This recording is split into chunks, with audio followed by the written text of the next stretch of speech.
తిరుపతిలో ఇద్దరు పిల్లలతో కలిసి తల్లి ఆత్మహత్య వార్త వస్తుంది. సరే, విషయాలు కేసుగా నమోదు కావడం ఉంటుంది, కోర్టుకు వెళ్ళడం ఉంటుంది, అదొక ప్రక్రియ. ఇద్దరు బిడ్డలు, ఒక తల్లి ప్రాణం అయితే పోయింది.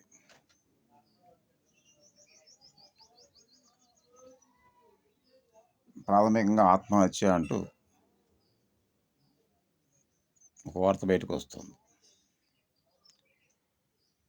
వ్యవస్థలో ఇంత దారుణమైన సంక్షోభం ఉంటే ప్రభుత్వం ఏం చేస్తుంది? చిన్న చిన్న బిడ్డల్ని చంపేసుకుంటూ తమను తాము కూడా చంపేసుకునేటువంటి తల్లిదండ్రులు లేదా తల్లులు లేదా తండ్రులు, భర్తలను చంపేస్తున్న భార్యలు, భార్యలను చంపేస్తున్న భర్తలు, పిల్లలపై అత్యాచారాలు చేస్తున్న తండ్రులు,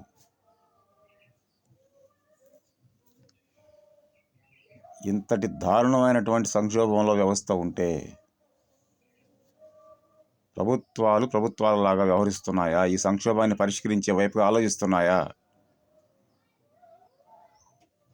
అలా ఆలోచించకపోతే ఆ ప్రభుత్వాలు ఎందుకు అవుతాయి? ఎందుకు ప్రభుత్వాలు ఉండడం? ఇవేవి ముఖ్యమైన అంశాలుగా కనిపించడం లేదా? వ్యవస్థీకృతంగా రోజువారీగా జరిగిపోతున్నటువంటి ప్రాణాలు కోల్పోవడాలు పెద్ద విషయాలుగా కనిపించడం లేదా ప్రభుత్వానికి? ఎక్కడ దీనికి ముగింపు? ప్రభుత్వాలలో ఉన్నవాళ్ళు మొదట మనుషులు, తర్వాత యంత్రాంగం.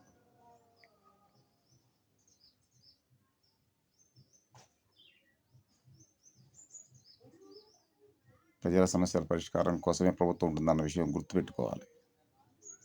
అలా కానప్పుడు దాన్ని ప్రభుత్వమే అనరు.